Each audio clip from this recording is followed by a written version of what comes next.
Subscribe to our YouTube channel for in-depth interviews of India Inc. and press the bell icon so that you do not miss our updates.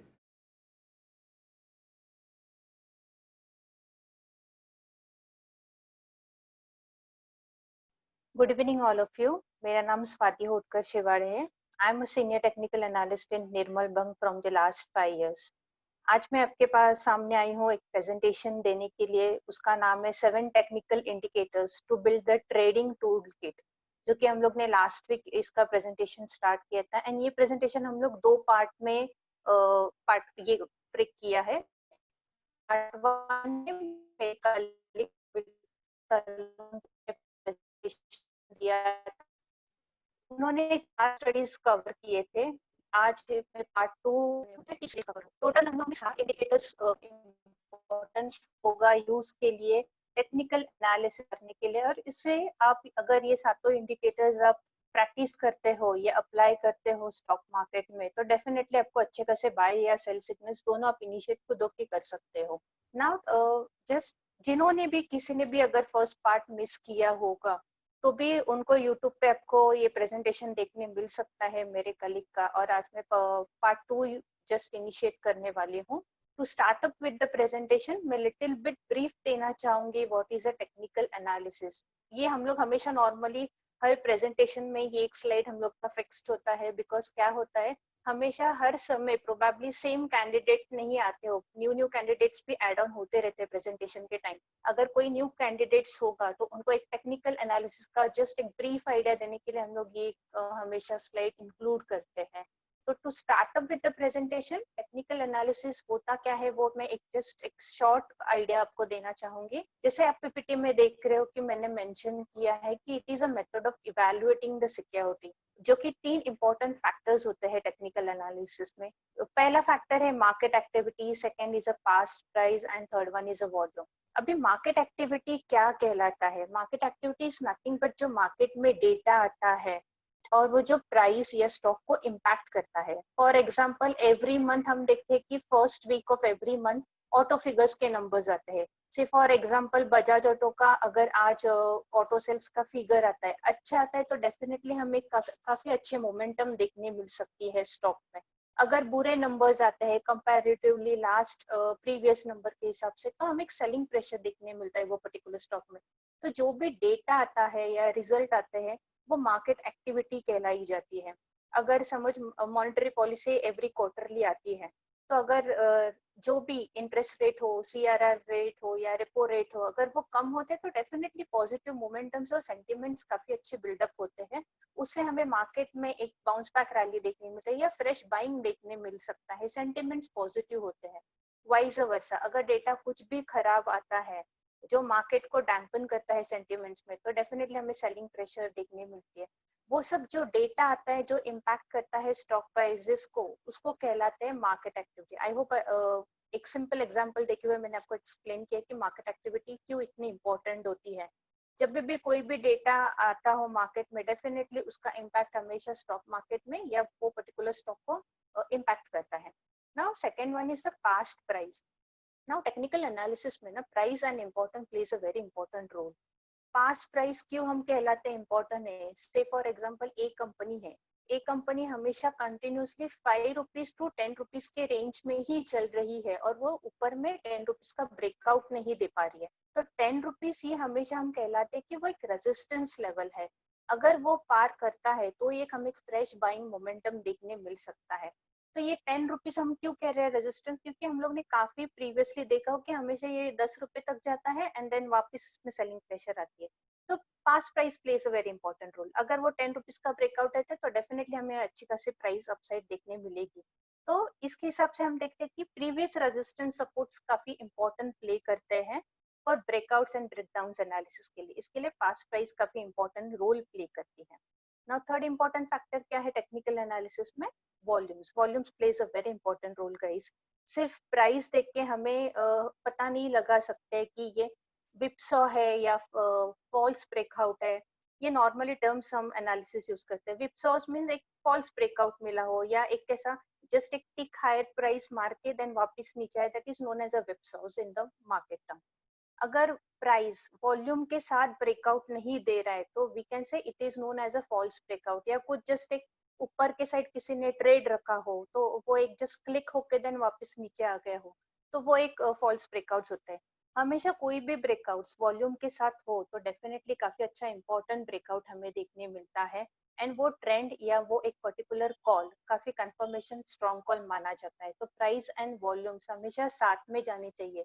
अगर कोई भी support level breakdown भी हो रहा है price में और volume के साथ सेलिंग प्रेशर हो रहा है तो it means it's a confirm कि इसमें सेलिंग प्रेशर आ रहा है वॉल्यूम के साथ, तो कि नीचे आने की काफी सारी संभावना होती है। तो जब भी प्राइस जो भी डायरेक्शन में जा रहा हो, ऊपर या नीचे, बट वॉल्यूम के साथ हो तो वो शॉर्ट कंफर्मेशन वो डायरेक्शन में जाता है। Now, this is are the three important factors. I hope you have understood कि market activity क्या होती है, past price, scatter, volume. ये तीनों हमेशा ध्यान में रखना चाहिए whenever you do the analysis on the system. Now, there are important parameters and indicators जो हम लोग स्टडी करते हैं चार्ट्स पे। इस बार हम लोग फुल्ली कवर इंडिकेटर्स कर रहे हैं, जैसे कि मैंने कहा मेरे कलीग ने 4 इंडिकेटर्स कवर किए हैं। ये प्रेजेंटेशन के टाइम में मैं 3 इंडिकेटर्स करने वाली हूँ। अगर कोई भी न्यू कमर होगा तो उनको ऐसा ये लगना नहीं चाहिए कि मैंने फर्स्ट प्रेजेंटेशन मिस किया है तो सेकंड में ये कैसे मैं रहूं। ज्यादा करके डिपेंडेंट नहीं है फर्स्ट के प्रेजेंटेशन, ये तीनों अलग स्टडीज है but definitely they are the important part of the my tool kit. तो अगर किसी ने भी फर्स्ट वाला मिस किया होगा तो डेफिनेटली यूट्यूब पे वो प्रेजेंटेशन है, आप वहां पे जाके देख सकते हो। नाउ इंडिकेटर्स में जैसे कह रही हूँ कि there are the different kind of indicators, RSI है, एमएससीडी है, कन्वर्जेंस डाइवर्जेंस है, देन स्टोकेस्टिक है, पैराबोलिक है, डिफरेंट डिफरेंट इंडिकेटर्स है जो कि यूज करते हैं हम स्टॉक के एनालिसिस के लिए। एंड जो इम्पोर्टेंट हमें ट्रेंड दिखाते हैं या पैटर्न दिखाता है, कौन से पैटर्न्स में पर्टिकुलर फॉर्मेशन हो रहा है। तो ये प्रेजेंटेशन में हम लोग फोकस करें इंडिकेटर्स पे। अब नेक्स्ट स्लाइड्स में आपको बताऊंगी कैसे होता है। नॉर्मली टेक्निकल एनालिसिस हमेशा hand in hand with fundamental analysis जाना चाहिए। जरूरी नहीं है कि टेक्निकल में अगर बाय कॉल कुछ जनरेट हो रहा है वो फंडामेंटली वीक हो तो वो एक शॉर्ट टर्म के लिए हमें एक मोमेंटम देखने मिल सकता है, बट अगर वही स्टॉक फंडामेंटली काफी स्ट्रॉन्ग हो तो डेफिनेटली हमें टेक्निकल एनालिसिस के हिसाब से या उसके बेस से हम लोग को एंट्री एंड एग्जिट पॉइंट हमें बता देता है। तो हमेशा ऐसे स्टॉक चुनिएगा जो फंडामेंटली स्ट्रॉन्ग हो और हमें एक एंट्री और एग्जिट लेने के लिए हम टेक्निकल एनालिसिस का सपोर्ट ले सकते हैं या हेल्प ले सकते हैं। तो इसलिए दोनों एनालिसिस अगर हम कंबाइन करेंगे तो डेफिनेटली हमें 100% अच्छा रिजल्ट मिलेंगे। अभिषेक नेक्स्ट स्लाइड प्लीज। यस, ये स्लाइड से मेरा मेन प्रेजेंटेशन चालू होता है। एज में जैसे कि मैंने कहा कि हम लोग ने प्रेजेंटेशन 2 पार्ट में कवर किया था, बिकॉज 7 इंडिकेटर्स अगर हम लोग एक ही प्रेजेंटेशन में इंक्लूड कर सकते थे बट डेफिनेटली वो लेंदी होता था एंड प्रोबेबली आपको जाने के लिए लिटिल बिट डिफिकल्ट भी होता था, टाइम कंज्यूमिंग, एंड प्रोबेबली कुछ टर्म्स ऐसे होते हैं जो कि आपको प्रोबेबली बाउंस बैक भी जाते थे। तो इसके लिए हम लोग ने 2 पार्ट में इसको डिवाइड किया ताकि हम लोग धीरे धीरे बट इन डेप्थ हम लोग आपको समझा सके। क्योंकि हम लोग का मेन इंटेंशन प्रेजेंटेशन के लिए यही है कि ताकि हम आपको एक सीधे लेमैन लैंग्वेज में ये टर्म्स को फैमिलियर करके बताएं और आप खुद होके भी आप एनालिसिस करना स्टार्ट कर सके, खुद होके भी आप अपने कॉल्स जनरेट कर सके जो कि आपको अच्छे खासे प्रॉफिट दे सकेंगे। तो पहले पार्ट में मेरे कलीग ने मूविंग एवरेजेस, आरएस है, MACD, that is moving average convergence and divergence, and ADX, that is average net directional movement। ये चारों आपको इन डेप्थ में डेफिनेटली उन्होंने काफी अच्छी तरह से एक्सप्लेन किया है। ये पार्ट में मैं 3 इंडिकेटर इंक्लूड कर रही हूँ। वन इज पैराबोलिक सार, बॉलिंजर बैंड एंड स्टोकेस्टिक। तो start up with the presentation, पहला इंडिकेटर में पैराबोलिक सार पे बताना चाहती हूँ। Next slide please.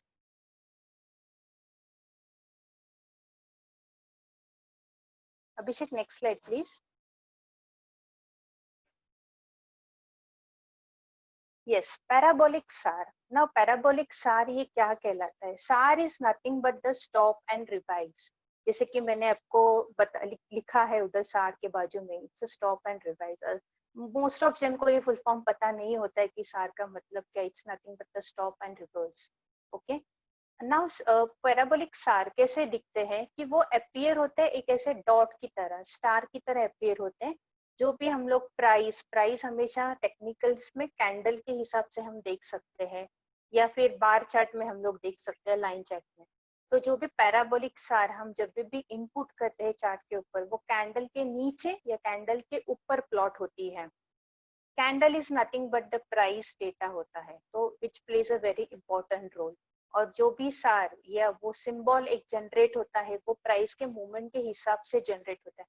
There is a technical formula, but मैं कहूंगी कि फॉर्मूला पर आप मत जाइएगा। सॉफ्टवेयर अगर आप यूज करते हो तो स्टडीज में जाइएगा। स्टडीज में आपको पैराबोलिक सारे क्लिक करना है स्टडी, वो जस्ट आपको एक बाय डिफॉल्ट पैरामीटर्स उसमें होते हैं, क्लिक कीजिएगा, डेफिनेटली वो प्राइस पे प्लॉट हो जाएंगे वेरी इजीली। नाउ पैराबोलिक सार क्या डिटरमाइन करता है? It determines the trend and potential reversal. अगर ट्रेंड एक determine whether it is in up trend और ये डाउन ट्रेंड में है, तो ये दो ट्रेंड्स बताता है। और अगर अप ट्रेंड में है तो सार अगर प्राइस के अपसाइड अगर डॉट आता है तो which is known as a reversal बताता है। अगर अप ट्रेंड में पर्टिकुलर कोई भी स्टॉक जा रहा है एंड ऑपोजिटली स्टार आ गया, तो definitely it's a reversal sign. मैं आपको बताऊंगी कि वो स्टार कैसे प्लॉट होता है, प्राइस के नीचे आता है तो कैसे दिखता है। I will show you in different slide also. Now ये पैराबोलिक सार हम क्यों यूज करते हैं? नॉर्मली इससे हम लोग कॉल भी जनरेट कर सकते हैं, buy sell, and even it is mainly use for trailing stop losses. अगर हम लोग का कोई एक पर्टिकुलर ट्रेंड में हम इनिशिएट कर रहे हैं कॉल, से अप ट्रेंड और डाउन ट्रेंड में, अगर ट्रेंड रिवर्स होता है तो वो हम लोग स्टॉप लगा देते हैं, which is known as a trailing stop loss लगा लेते हैं एक पर्टिकुलर ट्रेंड के ऊपर। तो ये एक इम्पोर्टेंट होता है parabolic SAR. It helps to identify the suitable entry and exit point. जैसे मैंने कहा कि ये इवन हम लोग इसका यूटिलाइज कर सकते हैं बाय एंड सेल के लिए, which is also known as a entry and exit point. Okay, दो टाइप्स के डॉट्स होते हैं। अगर अप ट्रेंड हमें देखना है तो डॉट्स प्राइस के नीचे प्लॉट होंगे। तो अगर प्राइस के नीचे या से कैंडल के नीचे प्लॉट होता है तो which is known as a up trend में ये पर्टिकुलर काउंटर जाएगा। अगर डॉट प्राइस के ऊपर प्लॉट होता है तो definitely it will be indicate as a down trend. I hope आपको ये कंफ्यूजिंग ना लगा हो। डॉट कैसे प्लॉट होते हैं मैं आपको नेक्स्ट स्लाइड में बताऊंगी, कैसे दिखते हैं, प्राइस के ऊपर या नीचे आता है तो कैसे दिखता है, आपको नेक्स्ट स्लाइड में दिखा है। Abhishek next slide please. Yes, now how PSR it is parabolic SAR looks. आप देख सकते हो स्क्रीन पे जो भी ग्रीन कैंडल्स है स्टार्टिंग में, उसके नीचे आपको डॉट्स दिखाई दे रहे होंगे, तो that is known as a parabolic SAR. Okay, वो डॉट्स है पैराबोलिक। अगर वो प्राइस के नीचे प्लॉट होता है तो इट मीन्स ये अप ट्रेंड में जाएगा। तो जब तक वो स्टार्स या से जो जब तक वो डॉट्स प्रोबेबली नीचे नीचे ही प्लॉट होते जा रहे हैं, तब तक अगर आप लॉन्ग पोजीशंस होल्ड कर सकते हो। नाउ ये आप पोजीशन कैसे लेने चाहिए वो भी आपको नेक्स्ट स्लाइड में बताऊंगी। और भी अगर आप देखोगे कि अगर ये जो ग्रीन डॉट की लाइंस जहाँ पे खत्म होती है, देन उसके ऊपर डॉट्स प्लॉट होने लगते हैं, तो वहां से वो ट्रेंड रिवर्स हो रहा है। सार is nothing but the stop and the reverse price. तो रिवर्स हो रहा है, तो ट्रेंड वहां से जो अप ट्रेंड है वो खत्म हो गया है। जब डॉटेड मेरे कैंडल के ऊपर प्लॉट होते हैं वहां से डाउन ट्रेंड चालू हो गया। तो ये सार से आप एक शॉर्ट शॉर्ट ट्रेंड्स आप डेफिनेटली कवर कर सकते हो फॉर अ ट्रेडिंग पर्सपेक्टिव। तो अगर नीचे डॉट प्लॉट होते हैं तो बाय करना चाहिए। अगर ऊपर जैसे ही डॉट आ जाते हैं तो बाय कॉल आप क्विट कीजिएगा, वहां पे आप अपसाइड में प्रॉफिट बुक कीजिएगा। और else try to keep the stop losses, यानी ये बेसिकली स्टॉप लॉस के लिए यूज होता है। तो आप स्टॉप लॉस रखिएगा बाय कॉल का, होल्ड द लॉन्ग पोजीशंस। अगर ये नीचे डॉट्स आने लगते हैं तो you can create your short positions as well, fresh shorts आप जनरेट कर सकते हो जब तक ये डॉट्स ऊपर के लाइन प्लॉट होते रह रहे तब तक। तो इतना ध्यान रखिएगा कि ये जो भी डॉट्स हैं जिधर भी प्लॉट होते हैं, हमेशा याद रखिएगा अप ट्रेंड के लिए नीचे प्लॉट होते हैं, डाउन ट्रेंड के लिए ऊपर प्लॉट होते हैं। नीचे प्लॉट होते हैं मीन्स वो प्राइस को सपोर्ट मिल रहा है, ये अप ट्रेंड में चला जाता है। इतना बेसिक याद रखिएगा, अदरवाइज कभी कभी कंफ्यूजन हो जाता है कि ऊपर प्लॉट करने से क्या होता है, नीचे प्लॉट करने से क्या होता है। तो इतना याद रखिएगा, नीचे प्लॉट होता है तो अब सपोर्ट मिलता है प्राइस को, इसके लिए वो ऊपर जाएगा। इट्स नॉर्मल लेमन लैंग्वेज में मैं आपको समझा रही हूँ। तो अगर नीचे प्लॉट होते हैं तो बाय करना चाहिए, तो आपको अप ट्रेंड मिलेगा। जैसे ही ऊपर प्लॉट होना स्टार्ट होता है, keep your stop losses for that particular buy call. ये इंपॉर्टेंट होता है बिकॉज ये स्टडी हम लोग स्टॉप लॉस के लिए एंड ट्रेंड कब रिवर्स होता है उसके लिए हम लोग ये यूटिलाइज करते हैं. So that is the main purpose of the parabolic SAR. Abhishek, next slide please. Now ये स्लाइड में मैं आपको बताना चाहूंगी कि आप अगर अभी तक आप जान चुके होंगे कि पैराबोलिक सार होता क्या है, ये डॉट प्लॉट्स होता है, बट इसका इस्तेमाल हम लोग कॉल जनरेशन के लिए कैसे करेंगे, दैट इज मोर इम्पोर्टेंट. क्योंकि इतना सब सीखने का बेसिक आइडिया अपना होता है कि बाबा हमें at the end of the day मुझे प्रॉफिट चाहिए, मुझे कॉल्स चाहिए, राइट. तो ये सब प्रॉफिट कॉल्स के लिए ये स्टडी भी यूज हो सकती है, इससे हम लोग कॉल जनरेट कर सकते हैं. हाँ, कैसे करेंगे कॉल जनरेट? आप स्क्रीन पे आप देख सकते हो कि जैसे ही नीचे ये स्क्रीन प्राइस के नीचे डॉट्स प्लॉट होने लगते हैं, मैंने सिग्नल दिया है बाय. ओके, अब बाय में अगर मैं फर्स्ट डॉट आ गया मैं तो तब भी मैं बाय कर नहीं सकती हूँ, क्योंकि मुझे कंफर्मेशन चाहिए होता है. देखो, स्टॉक मार्केट में पैसा डेफिनेटली है, हम अपने हार्ड मनी उसमें इन्वेस्ट करते हैं. जरूरी नहीं है कि फास्ट मनी अर्न करने के लिए हम कैसे भी ट्रेड लेते रहे. 100% totally depend on technical analysis पे भी नहीं होना चाहिए, मैं कहूंगी.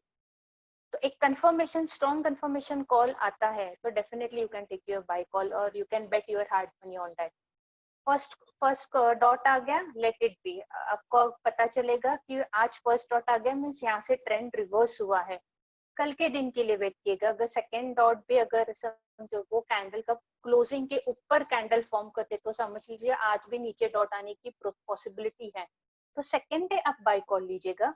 फर्स्ट डे आप इतना घाई मत कीजिएगा या इतना फास्ट फटाफट पोजीशन लेने की वेट कीजिएगा, क्योंकि क्लोजिंग बेसिस ये डॉट अगर मेंटेन होता है तो it's a very positive sign. अगर आज डॉट मेरा मेंटेन रहा एंड कल मेरा ओपनिंग आज के कल के क्लोजिंग से ऊपर रहा तो डेफिनेटली आज भी मेरा वो डॉट नीचे ही क्रिएट होगा फ्रेश. तब दूसरे दिन पोजीशन लीजिएगा और अपने बाय कॉल कैरी फॉरवर्ड कीजिएगा जब तक वो डॉट सस्टेन्ड है. आपको इवन स्लाइड में भी दिखाई दे रहा होगा, ऑलमोस्ट 15 to 20 डेज के लिए वो डॉट कंटिन्यूस आते गया है. एंड जब ऊपर के टाइम डॉट जनरेट हुआ है पैराबोलिक सार का, पीपीटी में आप देख सकते हो, तब अपने लॉन्ग पोजीशन आप क्विट कीजिएगा और else at least keep a stop loss for your long positions. Okay, ऐसे भी हो सकता है कि एक दो दिन के लिए डॉट नीचे आते हैं, फटाक से 2-3 दिन में डॉट ऊपर भी आने लगते हैं. बट ये कब होता है? अगर जब ट्रेंड काफी डाउन था एंड डाउन से सपोर्ट अगर मिल रहा है वहां पे अगर डॉट्स आने लगे नीचे की साइड, तो वो एक ट्रेंड रिवर्सल होता है. तो ऐसे जब भी कंसोलिडेशन फेज जब चलता हो मार्केट में या साइडवेज मार्केट हो एंड तब ये ऐसे डॉट्स जनरेट होता है, तब आई विल सजेस्ट कि ये फॉलो मत कीजिएगा. ये स्टडी जब इतनी अच्छी जब कब चलती है, जब एक बड़ा फॉल आने के बाद नीचे सपोर्ट लेवल पे आप देखते हो कि डॉट्स आने लगते हैं, तो वहां से ट्रेंड रिवर्सल होता है. अगर ये एकदम हाई लेवल पे कोई भी पर्टिकुलर काउंटर है एंड वहां पे डॉट्स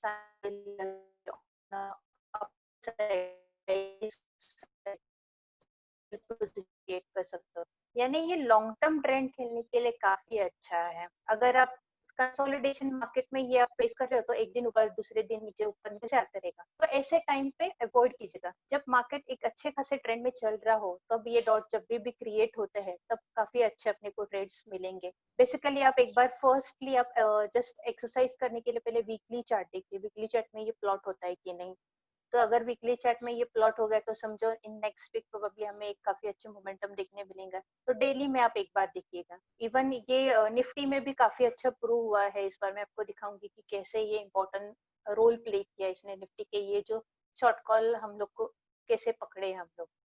तो at such kind of trend में या जब भी अच्छे खासे स्विंग आती हो मार्केट में, तब आप ये स्टडी डेफिनेटली फॉलो कर सकते हैं. 100% आपको अच्छे खासे रिजल्ट्स देखने मिलेंगे. Second slide please. नाउ देखो, ये पैराबोलिक सार अल्कलामाइन में आप देख सकते हो. ये मैंने वीकली चार्ट ड्रॉ किया है गाइस, इसमें मैंने पैराबोलिक सार डाला है. इसमें आप देखोगे कि कितने दिनों से ऑलमोस्ट फ्रॉम मई महीने से कंटिन्यूस डॉट्स ये नीचे के साइड प्लॉट हो रहे थे, विच मीन्स ये अप ट्रेंड में था. अब ये वीक में ये वीक में ये फर्स्ट डॉट है जो कि कैंडल के अपसाइड आया है. आप देख सकते हो रेड कैंडल ये वीक का है, उसके ऊपर एक डॉट है. तो डॉट ऊपर की साइड आ गया, मीन्स अभी लॉन्ग जो भी ट्रेंड है वो प्रोबेबली खत्म हो रहा है. यहाँ से हम सेलिंग प्रेशर एक्सपेक्ट कर सकते हैं. There is also another study parabolic के साथ, मैंने वो ट्रेंड लाइन ड्रॉ की है। लास्ट 3-4 वीक से हम देख रहे हैं उसके हाईज नहीं तोड़ रहे प्रीवियस वीक के, विच मीन्स वो रेजिस्टेंस जोन पे भी है। ऑल्सो द इंटरेस्टिंग फैक्ट, अगर आप, मैंने RSI भी प्लॉट करके दिखाया है। आई होप फर्स्ट प्रेजेंटेशन में RSI आपको काफी अच्छे से एक्सप्लेन किया था, वो समझ में आ गया। तो इधर मैंने RSI भी प्लॉट करके दिखाया है कि RSI में भी जो हाईज है वो ब्रेक नहीं कर रहे, एंड ये वीक में वो नेगेटिव क्रॉसओवर दिखा रहे हैं, विच इज, यानी तीनों साइड से हमें एक कॉशियस व्यू दिखाई दे रहा है। यहाँ से हम लोग प्रोबेबली प्रॉफिट बुकिंग ये पर्टिकुलर काउंटर में देख सकते हो। ये वीक में हम लोग में 3040 के आसपास मैंने पैराबोलिक सर शॉर्ट के लिए पकड़ा था। अगर कल पकड़ा था, ये कल का चार्ट है गाइस, कल पीपीटीज प्रिपेयर किए थे, तो आज उसका प्राइस देखो, ऑलमोस्ट ये स्टॉक 100 रुपीज डाउन साइड है, ऑलमोस्ट 2940 के आसपास आज उसने ट्रेड किया है। तो इतने अच्छे खासे सिग्नल्स हमें देखने मिल सकते हैं। ये सिग्नल अभी आज क्यों खास ऐसे चला कि इतना अप ट्रेंड होने के बाद ये जनरेट हुआ है, which is a very positive sign. तो ये यहाँ से हम एक सेल ऑफ देखने मिल सकता है। सेम अगर ये लोअर साइड होता है, नीचे के साइड शॉर्ट होता, तो हमें काफी अच्छा एक बाय ट्रेंड भी देखने मिला है। तो जिसके पास भी अल्कलमाइन है, प्लीज गाइस आपके पोजीशंस बुक कीजिएगा, इसमें प्रोबेबली हमें सेलिंग प्रेशर देखने मिल सकता है। आज ही हम लोग ने ये पर्टिकुलर स्टॉक में ऑलमोस्ट 100 पॉइंट का डाउनफॉल देखा है। तो ये only because of parabolic sir और RSI मैंने प्लॉट किया है ये पर्टिकुलर चार्ट पे, इसे हमें एक सेल सिग्नल जनरेट हुआ है। तो कोई भी बाय कॉल जनरेट ना कीजिएगा जिनके पास भी लॉन्ग पोजीशन, तो try to book your profits और else keep the stop losses. Next slide please. I hope आपको पैराबोलिक सर काफी इजीली मैंने एक्सप्लेन किया, लेमन लैंग्वेज में टेक्निकल टर्म्स यूज करना थोड़ा अवॉइड किया है ताकि आपको इजीली समझ में आए। आप डेली प्रैक्टिस करो पैराबोलिक सर का, इट्स अ वेरी इजी। कोई भी अगर आइरिस यूज करता है तो जस्ट प्रेस एस प्रेस करने के बाद आपको पैराबोलिक सर का स्टडी पी डालिएगा, उसमें प्लॉट कीजिएगा। Start with on a weekly chart, उसके बाद आप डेली में देखो, आपको काफी अच्छे रिजल्ट्स डेफिनेटली मिलेंगे। नंबर ऑफ ट्रेड्स कम मिलेंगे, but that number of trade will be the quality call. हमेशा क्वालिटी के पीछे पड़ो रादर देन क्वांटिटी। क्वालिटी ही आपको पैसा दे देगी, क्वांटिटी में आपको पैसे नहीं मिलेंगे। नंबर ऑफ ट्रेड्स ज्यादा बढ़ेंगे, ब्रोकरेज का ज्यादा खर्चा होगा, तो क्वालिटी के पीछे भागिएगा। My second indicator for this presentation is Bollinger band. ना बॉलिंजर बैंड क्या कहलाता है, ये किसने डेवलप किया है? जॉन बॉलिंजर करके है, उन्होंने ये डेवलप किया 1980s में, ये फॉर्म हुआ था बैंड। नाउ ये भी एक मोमेंटम इंडिकेटर ही है। जैसे मैंने कहा था कि हम लोग 7 इंडिकेटर कवर कर रहे हैं, ये मेरा ऑलमोस्ट 6वां इंडिकेटर है हम लोग का ये प्रेजेंटेशन का। तो बॉलिंजर बैंड भी काफी इंपॉर्टेंट रोल प्ले करता है कोई भी कॉल जनरेट करने के लिए, या कोई भी एक ट्रेड एनालिसिस के यूज करते वक्त। नाउ ये क्या हाईलाइट करता है बॉलिंजर बैंड, ये शॉर्ट टर्म मोमेंटम हमें देखने में बॉलिंजर बैंड। ना बैंड कैसे है, 2 बैंड्स होते हैं, एक अपर बैंड और एक लोअर बैंड, और बीच में की जो लाइन होती है वो एवरेज होता है। By default 20 days moving average लेते हैं, simple moving average. Okay, now दो बैंड्स होते हैं, वो स्टैंडर्ड डेविएशन से फॉर्म होते हैं। Now what is standard deviation? Normally ये टेक्निकल वर्ड है, आम आदमी को पटाख से समझ में नहीं आता है। डेविएशन ये वर्ड फॉर्म हुआ है डेविएट से। नाउ डेविएट का नॉर्मली लेमैन लैंग्वेज में, हिंदी में उसको कहलाते हैं कि भटकना। ओके, तो वो पर्टिकुलर स्टॉक का प्राइस वो बैंड में ही बीच में भटकता रहता है, that is which is known as a standard deviation. Deviation is nothing but the price का मोमेंटम, कौन से रेंज में ये प्राइस भटकता है, ये हम लोग को बॉलिंजर बैंड से समझ में आता है। तो हम 2 बैंड्स यूज करते हैं, स्टैंडर्ड डेविएशन 1 भी, स्टैंडर्ड डेविएशन 2। नॉर्मली देखें तो स्टैंडर्ड डेविएशन 2 यानी 2 बैंड, एक अपर बैंड एक lower band. Okay, plus plus means +2 and -2 ऐसा होता है। तो वो 2 बैंड्स फॉर्म होते हैं, बीच में एक लाइन होती है जो कि 20 डेज मूविंग एवरेज की होती है। Now standard deviation majorly important क्या मेजर करता है? It is a volatility. Market में कितनी वोलेटिलिटी है, अगर काफी ज्यादा वोलेटिलिटी है तो बैंड हम लोग का विडन रहेगा, यानी स्प्रेड रहेगा। अगर कम वोलेटिलिटी है, कंसोलिडेशन है, साइडवेज मार्केट है, तो बैंड भी काफी स्ट्रेट एंड कॉन्ट्रैक्ट फेज में रहेगा, तब हमें ज्यादा ट्रेड्स देखने नहीं मिलते हैं। अगर वोलेटिलिटी काफी अच्छी हो तो डेफिनेटली आपको बाय सेल सिग्नल्स काफी अच्छे देखने को मिल सकते हैं, जनरेट करने मिल सकते हैं। तो ये मेजर स्टडीज है, हम लोग को प्राइस में मोमेंटम कैसे बैंड में चलती है एंड ये मोमेंटम कैसे कैप्चर करता है, that is plays an very important role. Standard deviation की अगर मैं बात करूँ, एवरेज की अगर मैं बात करूँ, सिंपल मैं एक एग्जांपल भी आपको देना चाहूंगी। अगर कोई भी रेशन की दुकान है, जनरल स्टोर कोई है, उसका मंथली अगर सेल्स होता है से 1 लाख रुपीज तक का उन लोग का सेल्स होता है, ठीक है, ये उनका एवरेज है मंथली का। तो नेक्स्ट वीक या नेक्स्ट मंथ में between 90,000 to 1,10,000 means plus minus 10,000 का मैंने डिफरेंस किया है। दैट इज उतने ही रेंज में नेक्स्ट मंथ भी उनका सेल्स उतना ही हो सकता है ना। वो रेंज दिया है, that is known as a deviation. इतने में वो भटकेगा, इतने में बैंड, दैट वो बॉलिंगर बैंड काम करता है। कौन से रेंज में प्राइस मोमेंटम हमें देखने मिलते हैं, ये बैंड हमें दिखाता है। एंड ये बैंड इंपॉर्टेंट हमें देखने भी मिलता है। सपोर्ट क्या है, रेजिस्टेंस क्या है, इससे हम लोग buy call sell buy generate भी कर सकते हैं।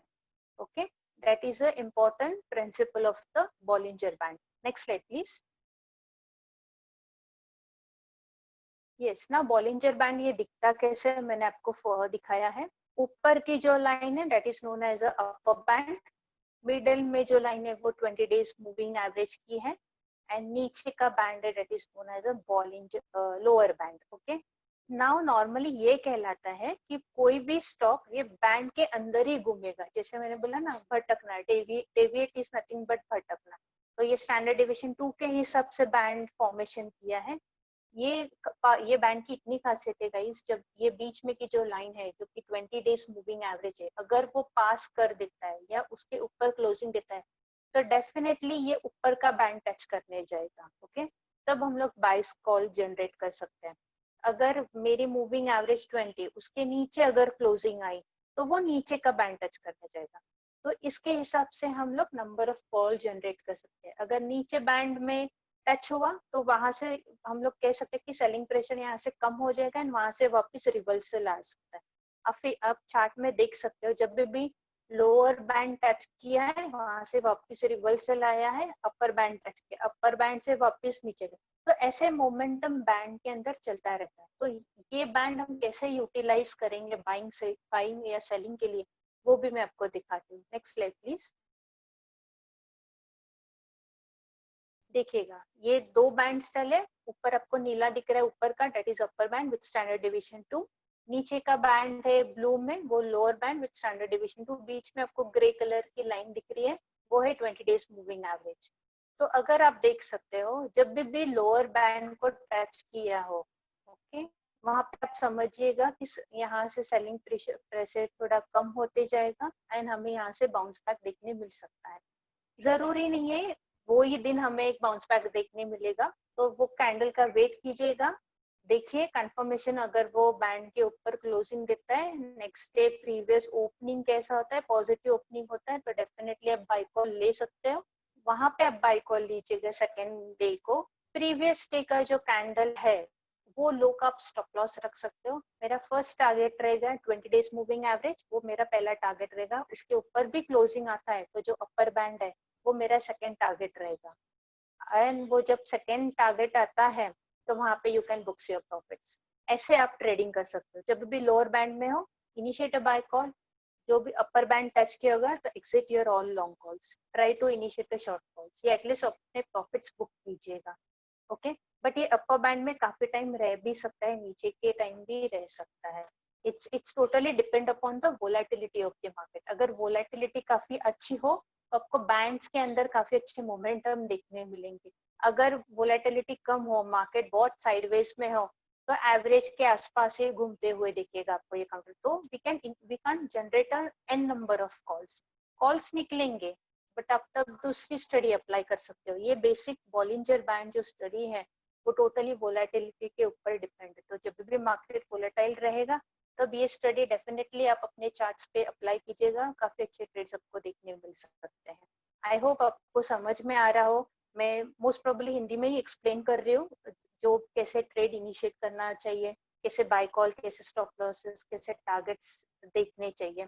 आई होप आपको समझ में आ रहा है। अगर नहीं आ रहा है तो definitely you guys can contact us at any point of time. कभी भी आप हमें कॉन्टैक्ट कर सकते हो वाया मेल या व्हाट्सएप पे। हम डेफिनेटली आपकी क्वेरीज को आंसर करेंगे। चलो आगे बढ़ते हैं प्रेजेंटेशन के ऊपर ही। Next slide please Abhishek. See now ये टॉपिक क्या है, BB squeeze upwalk. Now BB is nothing but Bollinger band squeeze upwalk, ये बहुत इंपॉर्टेंट है। नॉर्मली पब्लिक कैसे बोलते हैं, हमेशा मैंने जैसा कहा कि लोअर बैंड को टच करेगा तो बाई कीजिए, ऊपर आ गया तो सेल कीजिए, बोलने के लिए बहुत इजी है, बट जब हम प्रैक्टिकली इम्प्लीमेंट करने जाते हो तो इट्स टू डिफिकल्ट, क्योंकि मार्केट में इतनी वोलेटिलिटी रहती है। आज एक कैंडल ऊपर क्लोजिंग दी, दूसरे दिन नीचे ही क्लोजिंग दी, तो काफी कंफ्यूजन हो जाता है बाइंग या सेल कॉल जनरेट करने के लिए। Since we have a much experience, we know when to take a buy call and sell call, but normal आदमियों को डेफिनेटली काफी डिफिकल्ट हो जाता है लाइव मार्केट में प्रॉपर कॉल्स जनरेट करने के लिए। तो आज मैं ये दो इम्पोर्टेंट आपको बताऊंगी कि कौन कौन से स्टॉक कैसे वॉक करते हैं बॉलिंजर बैंड पे। वो वॉक को आप डेफिनेटली जनरेट करते हो सिग्नल्स, आपको डेफिनेटली काफी अच्छे प्रॉफिट्स देखने मिलेंगे ना। स्क्वीज एंड वॉक क्या कहलाता है Bollinger? Squeeze is nothing but वो एक साइडवेज मोमेंटम में है या कंसोलिडेशन फेज में। ये चार्ट आप देख सकते हो, क्यूमिंस इंडिया का चार्ट है। मैंने जो ब्लैक कलर का बॉक्स ड्रॉ किया है, जो भी मोमेंटम यानी एकदम साइडवेज में कंसोलिडेशन, उसको इंग्लिश में स्क्वीज बोलते हैं। यानी किधर भी मोमेंटम नहीं है, सिर्फ साइडवेज में है। जब भी वो स्क्वीज ब्रेकआउट देता है, तो वो जो मेरा अप बॉलिंगर बैंड है, इसमें मैंने दो बैंड्स डाले guys, with standard deviation 1 standard deviation 2, दोनों बैंड्स डाले। पहले मैंने दिखाया था आपको सिर्फ एक ही स्टैंडर्ड डिविएशन से, ये चार्ट में मैंने दो स्टैंडर्ड डिविएशन डाले, यानी मुझे दो बार दो ग्रीन आपको दिखाई देंगे चार्ट्स एवरेज के ऊपर, स्टैंडर्ड डिविएशन 1 स्टैंडर्ड डिविएशन 2, यानी मेरे को दो टारगेट्स मिलेंगे। ओके, ये बाय डिफॉल्ट पैरामीटर से आप डाल सकते हैं। दो बॉलिंजर बैंड आपको चार्ट में डालना है with standard deviation 1 and standard deviation 2, average एक ही डालना है 20 का। ओके, तो आपको ऐसे वो चार बैंड्स फॉर्मेशन हो जाएंगे। तो ये क्विज जो बता रही हूँ मैं, that is nothing known as a consolidation phase. ये कंसोलिडेशन फेज का जब भी ब्रेकआउट होता है तो इट मीन्स वो वॉक करता है, बैंड के साथ वॉक करते हैं। बैंड जैसे ऊपर जा रहा है, वैसे कैंडल बैंड के ऊपर ही फॉर्म होती रहती है। तो ये स्क्वीज एंड वॉक ट्रेड मिलना बहुत अच्छा होता है, जिसमें आपको स्टॉप लॉस की टेंशन नहीं होती है, टारगेट की भी टेंशन नहीं होती, स्पेशली स्टॉप लॉस की। यानी बहुत शॉर्ट मोमेंटम में हमें एक बढ़िया सा वॉक मिलता है, जिसे हम नॉर्मली पैटर्न्स में भी देखते हैं। फ्लैग पैटर्न का ब्रेकआउट होता है तो एक बढ़िया सा हमें एक वॉक देखने मिलता है या बड़ी एक रैली देखने मिलती है।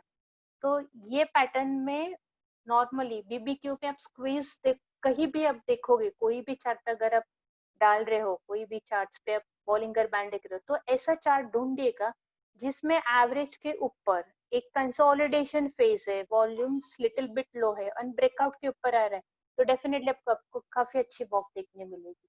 तो ऐसे चार्ट्स आप ढूंढिएगा जिसमें आपको काफी अच्छे ट्रेड्स मिलेंगे। तो ये चार्ट कहलाता है कि ये क्विज होने के बाद जो भी ब्रेकआउट दिया है, उसने ऑलमोस्ट 400 से 470 तक की मोमेंटम दी। 70 पॉइंट की हमें मोमेंटम नॉन स्टॉप अपसाइड देखने मिली है, which is very good sign and काफी अच्छा ट्रेड मिलता है ऐसे। तो क्विज वॉक के ट्रेड्स मिलेंगे तो काफी अच्छे हमें ट्रेड्स, क्वालिटी ट्रेड्स देखने मिलेंगे। तो ये क्विज अप वॉक है, वैसे ही मैं आपको दिखाऊंगी क्विज डाउन वॉक भी होता है, यानी लोअर लोअर बैंड में जब ऐसे कंसोलिडेशन होकर ब्रेकडाउन होता है तो उसको बोलते हैं quiz down walk. Next slide please. ये देखिए बैंक निफ्टी का मैंने चार्ट ड्रॉ किया था, उसमें क्विज था। देखिए ब्लैक इसमें मैंने ड्रॉ किया है, वो जो एवरेज के नीचे लोअर बैंड में काफी दिनों से कंसोलिडेशन था, ऑलमोस्ट 6 से 7 दिन के लिए वो साइडवेज मोमेंटम था। जब वो मेरा क्विज ब्रेक डाउन किया है, तब उसने कितना 2170 21,750 को हमें सिग्नल मिला बॉलिंगर बैंड के क्विज वॉक से। वहां से ऑलमोस्ट आज अगर हम बैंक निफ्टी देखें तो कितनी हो गई है, ऑलमोस्ट एट अराउंड 20,400 के आसपास। यानी हमें कितने सारे पॉइंट्स के मोमेंटम देखने मिले, ऑलमोस्ट 400 पॉइंट्स का हमें मोमेंटम बैंक निफ्टी में देखने मिला, अगर हम सिर्फ बॉलिंगर बैंड भी फोकस करते थे तो। जिस हिसाब से हम लोग ने शॉर्ट कॉल्स जनरेट किए थे लास्ट वीक से, it's all because of using all this indicators. तो ये सातों के सातों इंडिकेटर्स हम हमेशा फॉलो करते हैं, जिसके हिसाब से ही हमें क्वालिटी कॉल्स जनरेट करने में हेल्प करते हैं। तो बैंक निफ्टी में भी आपने देखा कि लोअर बैंड में वो काफी दिनों से कंसोलिडेशन थी, वो क्विज मेरा ब्रेक किया है, उसने काफी अच्छी वॉक हमें दिखाई है डाउन साइड के लिए। तो हमेशा बॉलिंजर बैंड आप ऐसे के लिए यूज कीजिएगा, जब भी क्विज मिले वेट करो क्विज का ब्रेकआउट या ब्रेकडाउन के लिए, आपको काफी अच्छी बढ़िया वॉक मिलेगी जिसमें आपको एक बड़े रेंज का मोमेंटम दिखेगा, वो भी नॉन स्टॉप अपसाइड या नॉन स्टॉप डाउन साइड, आपको काफी अच्छे ट्रेड मिलेंगे, क्वालिटी ट्रेड। आई होप आपको समझ में आ रहा है कि बॉलिंजर बैंड कैसे प्ले करे in order to generate the quality calls. ऐसे तो आप नॉर्मली जैसे मैंने कहा है कि लोअर बैंड में आता है तो डेफिनेटली आप सेल की बाई कीजिएगा, I am extremely sorry, by कीजिएगा, एंड वहां पे फर्स्ट टारगेट अपना 20 डेज मूविंग एवरेज का रखिएगा, एंड उसके ऊपर का आपका नेक्स्ट टारगेट आप अपर बैंड रख सकते हो। ये कॉमन स्ट्रेटेजी है बॉलिंजर बैंड जो आपको सब सिखाएंगे, बट वो ये जो क्विज एंड वॉक वो काफी कम एनालिस्ट आपको एक्सपोज करेंगे ये स्ट्रेटेजी जो कि आज मैंने की है। It's one of my favourite strategy. ऐसे स्ट्रेटेजी काफी यूटिलाइज होते हैं क्वालिटी कॉल्स जनरेट करने के लिए, बड़े तो क्विज एंड वॉक जब भी है, वॉक हमेशा होने के बाद ही मिलना चाहिए, तो ही वो हमें क्वालिटी वॉक मिलता है। ऐसे ही वॉक डायरेक्टली हो without quiz without consolidation phase, तो डेफिनेटली हमें अच्छी खासी रैली वन साइड देखने नहीं मिलेगी। तो ऐसे कॉल ढूंढो जिसमें पहले क्विज है, वेट कीजिएगा क्विज का ब्रेकआउट आता है तो डेफिनेटली वो वॉक देगा ऑन आइदर साइड। वॉक अगर क्विज मेरे एवरेज के ऊपर हो तो अपसाइड वॉक देगा, क्विज मेरा 20 डेज मूविंग एवरेज के नीचे हो तो डेफिनेटली वॉक मुझे डाउन साइड देखने मिलेगा। तो आप अपने वैसे अब we can generate a call. तो क्विज वॉक काफी इंपॉर्टेंट फॉर्मेशन बनता है बॉलिंजर बैंड में। तो ऐसे काइंड ऑफ ट्रेड्स आप जनरेट करोगे, डेली यूटिलाइज कीजिएगा अपने चार्ट्स पे, डेफिनेटली आपको काफी अच्छे मोमेंटम्स देखने मिल सकते हैं। Next slide please. ठीक है, अभी क्विज एंड वॉक इवन मैंने आईसीआईसीआई बैंक में भी निकाला था along with the bank Nifty also. तो लास्ट 2 दिन पहले बैंक आईसीआईसीआई बैंक में क्विज दिखाई दिया था, हम लोग ने ऑलमोस्ट 360 के आसपास मैंने निकाला था ये कॉल आईसीआईसीआई बैंक का। आज अगर हम रेट देखें तो ऑलमोस्ट 337 338 के आसपास आज उसका क्लोजिंग है। तो विद इन अ डे हमें 30 पॉइंट्स का मोमेंटम देखने मिला है। नो वंडर बैंक निफ्टी में भी काफी अच्छा फॉल हुआ है, इसकी वजह से हम लोग ने निफ्टी में भी बैंकिंग स्टॉक्स में भी फॉल देखा है। तो it's because of the quiz walk. अगर आप आईसीआईसीआई बैंक की बात करोगे तो ये चार्ट पे मेरे दोनों वॉक्स है, अप वॉक भी दिखोगे आप एंड डाउन वॉक भी दिख सकते हो। क्विज जो मैंने ड्रॉ की है से मैंने दिखाई ये क्विज, वो क्विज ब्रेकआउट होने के बाद हमें अपसाइड वॉक मिला है ऑलमोस्ट फ्रॉम 380 टू 422 तक ये वॉक गई है, which is a very good sign. 40 points का वॉक मिला है हमें आईसीआईसीआई बैंक में ही। वो वॉक खत्म होते ही जब भी वो एवरेज के आसपास आया है, नीचे जो भी मेरा 20 डे मूविंग एवरेज है ग्रीन लाइन उसके नीचे क्विज हुआ है, वापिस फिर मेरा क्विज का ब्रेकडाउन दिया है, नीचे मेरी वॉक की है। यानी with in a span of almost 1.5 month मुझे दोनों वॉक मिले हैं एक ही काउंटर में, वो भी बड़े बड़े वॉक्स मिले हैं। 40 points is not a bad returns at such in this particular stock. तो दोनों बॉक्स मुझे मिले हैं एक ही काउंटर में। तो बॉलिंजर बैंड काफी इंपॉर्टेंट रोल प्ले करता है, ये काफी इंपॉर्टेंट इंडिकेटर है जो कि हम जिसके हिसाब से हम कॉल्स जनरेट कर सकते हैं। Number of quality call will be a low but it might be a quality calls. तो ऐसे ऐसे स्टडीज पे आप फोकस कीजिएगा, जो भी हम वाया प्रेजेंटेशन आपको सिखा रहे हैं आप उस पर प्रैक्टिस कीजिएगा, आपको डेफिनेटली काफी अच्छे रिजल्ट्स मिलेंगे और काफी अच्छे कॉल्स जनरेट हो जाएंगे। इवन अपार्ट फ्रॉम हम लोग की कॉल के अलावा आप अपनी खुद की कॉल्स भी जनरेट कर सकते हो, which will be a positive sign for your thing only. तो ये पर्टिकुलर स्टॉक में दोनों वॉक्स जैसे मैंने दिखाया है दोनों मिले हैं। तो ऐसे बॉलिंगर बैंड यूज करते हैं जिसके हिसाब से हमें वॉक्स मिलते हैं या हम लोग ट्रेड जनरेट कर सकते हैं। आई होप आपको ये समझ में आए दोनों parabolic SAR as well as Bollinger band. Next slide please. Now third and हम लोग का 7th इंडिकेटर है that is the stochastic. Stochastic में कह सकते हो कि एक आरएसआई का भाई जैसा ही है, प्रोबेबली अपने पहले सेशन में अपने आरएसआई देखा है उसी तरफ से ही चलता है सेम। स्टोकास्टिक जॉर्ज क्लेन ने डेवलप की है 1950s में। ये भी मोमेंटम इंडिकेटर है, जैसे हम लोग का टॉपिक ही है 7 इंडिकेटर्स करके, तो सब इंडिकेटर्स ही हो रहे हैं। ये भी हम लोग का 7वां इंडिकेटर है फिलहाल ये प्रेजेंटेशन में। अभी ये स्टोकास्टिक करता क्या है, okay it does not follow the price, it does not follow the volumes, but it follows the momentum of the price. Okay, ये प्राइस नहीं देखता है, ये वॉल्यूम नहीं देखता है, ये मोमेंटम देखता है प्राइस का. Okay, that is a stochastic का इंपॉर्टेंट रोल प्ले करता है. Now it analyses the momentum and the trend strength and अपना जो भी ट्रेंड है, अप ट्रेंड या डाउन ट्रेंड, उसमें स्ट्रेंथ कितना है वो एक ये पर्टिकुलर इंडिकेटर हमें दिखाता है.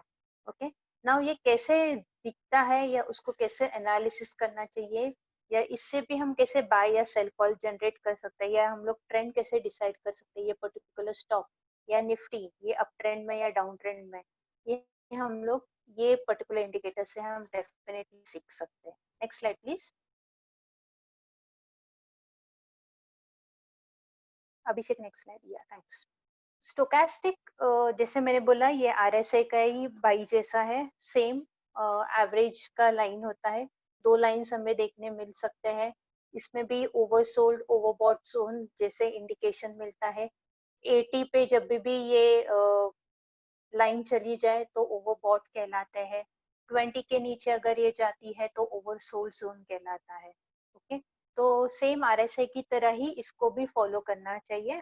जब भी ये नीचे हो, 20 के नीचे या 20 के आसपास ये जब भी लाइन होती हो, तब आप डेफिनेटली बाय कॉल इनिशिएट कर सकते हो. और ये जब ऊपर ओवरबॉट जोन में हो तो आपके जो भी बाय के जो भी सिग्नल्स है वो आप अपने बाय कॉल है वो वहां पे आप प्रॉफिट्स बुक कर सकते हो, और या फिर आप स्टॉप लॉसेस रख के आप अपने जो भी बाय कॉल है वो सिक्योर कर सकते हो.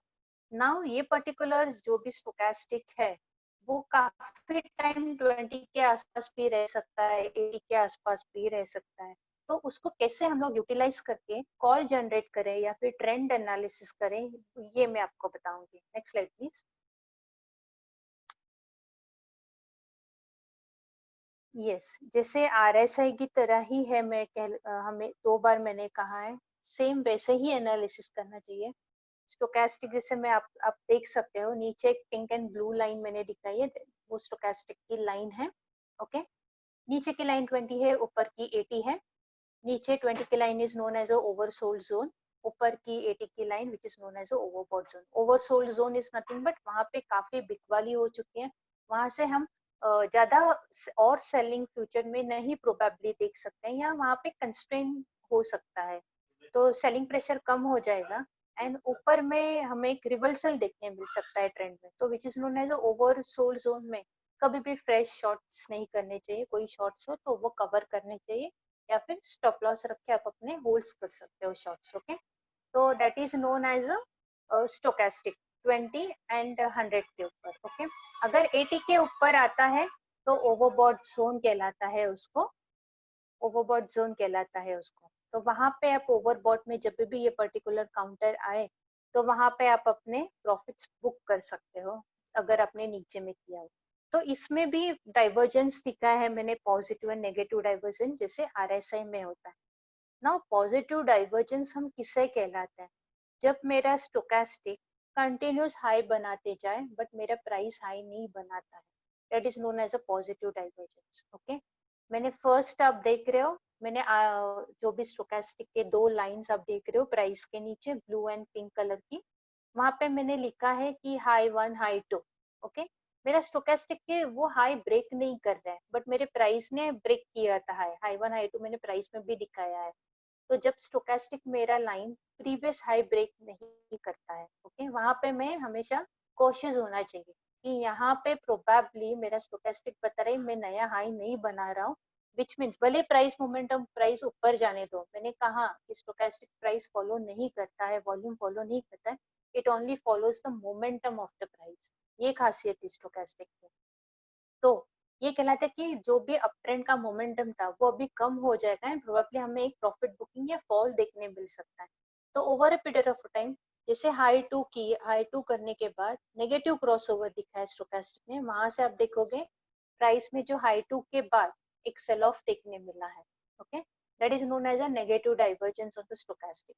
वैसे ही पॉजिटिव डाइवर्जन भी आप सेम चार्ट पे देखोगे, मैंने लो 1 लो 2 स्टोकास्टिक में लाइन में देखो आप पिंक एंड ब्लू कलर की लाइन, लो 1 लो 2 किया है, स्टोकेस्टिक बता रहा था वो ओवरसोल्ड जोन में था। ओके, ओवरसोल्ड जोन में अगर हमें ऐसे पॉजिटिव डाइवर्जेंस जब भी मिलते हैं, वेरी स्ट्रॉन्ग इंडिकेशन होता है कि वहां से ट्रेंड रिवर्स हो सकता है या हमें फ्रेश बाइंग देखने मिल सकती है, क्योंकि ऑलरेडी इतनी बिग वाली हो चुकी है कि वो काउंटर ओवरसोल्ड जोन में आ चुका था। ओके, तो जब भी मेरे स्टोकेस्टिक लो फॉर्म कर रहे हैं एंड प्रीवियस लो ब्रेक नहीं कर रहा है, मैंने लिखा है लो 1 लो 2, स्टोकेस्टिक जब प्रीवियस लो नहीं ब्रेक करता है ओवरसोल्ड जोन के आसपास, ओके, वहां पे आप अपने रिवर्सल्स कीजिएगा, ट्रेंड रिवर्स होता है, मींस शॉर्ट से up buy side up enter कीजिएगा, which is known as a positive divergence. Okay, तो स्टोकेस्टिक में भी आरएसआई की तरह ही होता है, पॉजिटिव डाइवर्जेंस, नेगेटिव डाइवर्जेंस। तो ये डाइवर्जेंस आप जितने अच्छे फॉलो करोगे, डाइवर्जन का मीनिंग क्या है, डिफरेंट, लेन चेंज होते हैं, डिफरेंट। तो इतना याद रखो, अगर स्टोकेस्टिक मेरा कंटिन्यूस हाई हाई जा रहा है बट प्राइस नहीं, तो उसको डाइवर्जेंस बोलते हैं। ओके, तो स्टोकेस्टिक को मेन फॉलो करना चाहिए, नॉट प्राइस को। अगर स्टोकेस्टिक कंटिन्यूस हाई हाई जा रहा है तो डेफिनेटली मोमेंटम कैरी फॉरवर्ड रहेगा।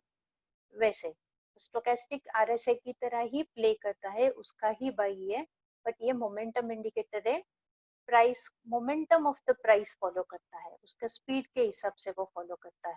ओके, तो ऐसे हिसाब से आप अपने स्टोकेस्टिक्स प्ले कर सकते हो। Next slide please. I hope आपको समझ में आया हो, पैराबोलिक सार, बॉलिंजर बैंड, स्टोकेस्टिक। स्टोकेस्टिक मैंने शॉर्ट में एक्सप्लेन किया है बिकॉज फर्स्ट सेशन में ही आरएसआई में आपको काफी एक्सप्लेनेशन दी होगी, मेरे कलीग ने काफी अच्छे से एक्सप्लेन किया होगा, तो इसलिए स्टोकेस्टिक मैंने शॉर्टकट में आपको एक्सप्लेन किया है कैसे चलता है और कैसे उसमें हम लोग कॉल्स जनरेट कर सकते हैं, मेनली ओवरबॉट ओवरसोल्ड जोन, ये इंपॉर्टेंट लेवल्स देखने होते हैं स्टोकेस्टिक में। अगर ये ओवरसोल्ड जोन में है, वहां से पॉजिटिव क्रॉसओवर दिखाई दे रहा है, तो ट्रेंड रिवर्स होता है, हमें बाय साइड करना है। ओवरबॉट में जोन में होगा स्टोकेस्टिक एंड वहां से नेगेटिव क्रॉसओवर दिखा रहा है, तो wind up your long positions, वहां से हम प्रोबेबली सेलिंग प्रेशर्स देख सकते हैं। तो ये दो चीज सिर्फ ध्यान में रखिएगा, डेफिनेटली आपको काफी अच्छे ट्रेड्स देखने मिलेंगे। Now last and the most important slide, Nifty outlook मैंने दिखाई है आप, और ये जो भी मैंने आज आपको सिखाया है, बॉलिंजर बैंड हो, पैराबोलिक सार हो, स्टोकेस्टिक हो, ये तीनों मैंने प्लॉट किया है निफ्टी पे, एंड इसके हिसाब से आप भी देखिएगा कि निफ्टी में ये तीनों स्टडी के हिसाब से नेगेटिव व्यू बना चुका था। नो वंडर लास्ट वीक की मेरे कलीग ने नेगेटिव व्यू दिखाया था, उसके पैरामीटर्स के हिसाब से डेफिनेटली उन्होंने भी काफी हायर लेवल पे ही, ऑलमोस्ट 11,600 के आसपास ही उन्होंने भी काफी शॉर्ट कॉल आपको दिखाए थे, डिपेंड्स ऑन हिज स्टडी, जो भी 4 इंडिकेटर्स उन्होंने कवर किए थे उनके हिसाब से भी उन्होंने शॉर्ट कैसे मैंने जनरेट किया वो उन्होंने प्रूव किया था। सेम इवन अभी के लेवल तक, कल के लेवल तक का ये चार्ट है 23rd का, देखिए तीनों स्टडी अगर मैं कंबाइन करती हूँ एक चार्ट के ऊपर, जो कि निफ्टी का चार्ट है, ये अभी भी बता रहा है कि मार्केट इज इन शॉर्ट, कोई अभी तक रिवर्सल नहीं दिख रहा है। अगर आप पैराबोलिक सार देखोगे, ये वीकली चार्ट है, ये वीक में ऊपर प्लॉट हुआ है काफी काफी वीक्स के बाद, ऑलमोस्ट मैं देखो 3 से 3.5 महीना अगर आप चार्ट देख रहे हो, तो मई से पैराबोलिक सार डाउन में प्लॉट हो रहे थे।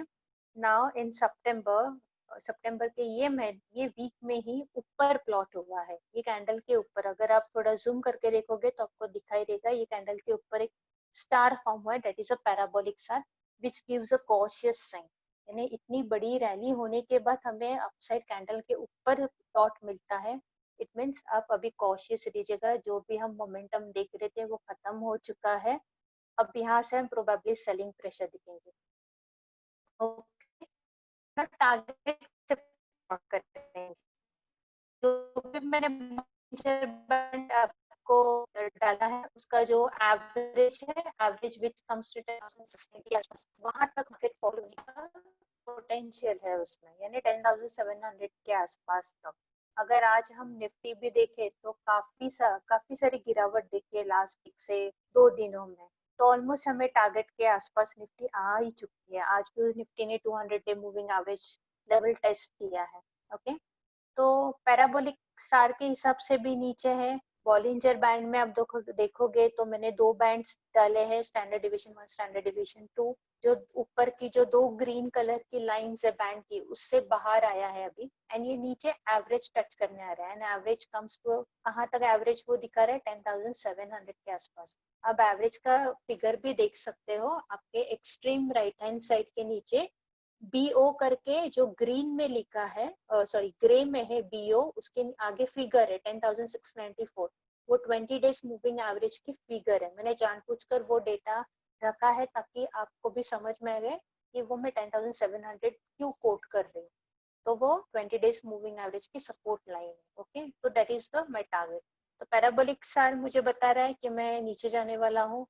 बॉलिंजर बैंड ने अपर बैंड से बाहर निकला है और वो एवरेज की तरफ मोड़ ले रहा है, विच इज ऑल्सो इंडिकेटिंग 10,700 का टारगेट। तो नीचे आ रहा है। प्लस मैंने स्टोकेस्टिक भी डाला है गाइस, देखो स्टोकेस्टिक ओवरबॉट जोन से नेगेटिव क्रॉस ओवर आ रहा है, उसका अभी फिगर है 55-65 के रेंज में है। तो विच इज ऑल्सो इंडिकेटिंग कि कॉशियस साइन है, मेरे मोमेंटम वीक होती जा रही है, जो भी ट्रेंड है उसका मेरा स्ट्रेंथ खत्म होते जा रहा है, तो ये भी मुझे वीकनेस दिख रहा है। तो ये तीनों स्टडी का अगर मैं कंबाइन एनालिसिस करूँ तो तीनों मुझे बता रहे हैं कि निफ्टी में सेलिंग प्रेशर है, अभी भी कोई पॉजिटिव मोमेंटम का इंडिकेशन नहीं दिखा रहा है। मैक्स टू मैक्स 10,800 10,700 तक हम लोग फॉल देख सकते हैं निफ्टी में। ओके, तो ये तीनों स्टडीज मेरी बता रही है। नो वंडर हम लोग ने आज 200 day moving average almost touch किया है, विच कम्स टू अराउंड 10,660 के आसपास। वहां से हम लोग ने बाउंस बैक रैली थोड़ी बहुत दिखी है, बट अगर ये लेवल्स तोड़ता है, जो कि 200 दिन का मूविंग एवरेज काफी इंपॉर्टेंट रोल प्ले करता है, 10,760, अगर वो वापस ब्रेक करता है तो और हमें 100-150 पॉइंट की नीचे फॉल देखने मिल सकती है। अभी सिंस लास्ट 3-4 दिन से कंटिन्यूस फॉल आते हुए थोड़ा साइडवेज मोमेंटम हमें देखने मिल सकता है, फास्ट सेल ऑफ नहीं देखने मिल सकता है, बट डेफिनेटली अगर 10,760 या 740 लेवल्स वापिस तोड़ता है नीचे के साइड, तो वापिस एक हमें बढ़िया सा फॉल देखने मिल सकता है निफ्टी में। तो थोड़ा कॉशियस रहिएगा, संभाल के ट्रेडिंग कीजिएगा। जितने भी टूल्स, सॉरी जितने भी इंडिकेटर्स हम लोग ने आपको एक्सप्लेन किए, टोटल हम लोग ने 7 इंडिकेटर्स आपके सामने प्रेजेंट किया है, टूल किट दी है। प्लीज आप उसको यूटिलाइज कीजिएगा एंड अच्छे खासे आप भी खुद होके ट्रेड जनरेट कर सकते हैं। यही मेरी रिक्वेस्ट होगी कि जितना भी सिखाया है try to implement it practically on chart, आपको काफी अच्छे रिजल्ट्स देखने मिल सकते हैं। आई होप आपको ये प्रेजेंटेशन काफी अच्छा लगा हो। इजीली मैंने समझाने की कोशिश की है। अब तक मेरी जो भी स्टडीज मैंने ट्राई की आपको समझाने की, होप सो आपको सब समझ में आया। कोई भी क्वेरी हो तो डेफिनेटली हमें कांटेक्ट कीजिएगा at any point of time, हम डेफिनेटली आपको रिवर्ट करेंगे। अगर कुछ भी हो तो आप जस्ट एक मेल कीजिएगा, हम आपको रिवर्ट करेंगे। आई होप आपको समझ में आ गया। Probably next time when we will come up with the presentation with the new topics. Indicators हम लोग ने ऑलमोस्ट सब जो भी इम्पोर्टेंट इंडिकेटर्स है वो हम लोग ने कवर किए हैं। तो नेक्स्ट प्रोबेबली प्रेजेंटेशन हम जब भी आएंगे एक नए टॉपिक के साथ आएंगे, प्रोबेबली वो टूल्स के ऊपर हो सकते हैं, डिफरेंट पैटर्न्स हम आपको एक्सप्लेन करेंगे कि कैसे पैटर्न होने के बाद क्या क्या इम्पैक्ट हमें स्टॉक मार्केट में देखने मिल सकता है। आई होप आपको अच्छा लगा हो। डेफिनेटली आप ये प्रेजेंटेशन वापस गो थ्रू कीजिएगा, अगर कोई कुछ पॉइंट भी नहीं समझ में आते हैं तो please revert us back. Thank you so much.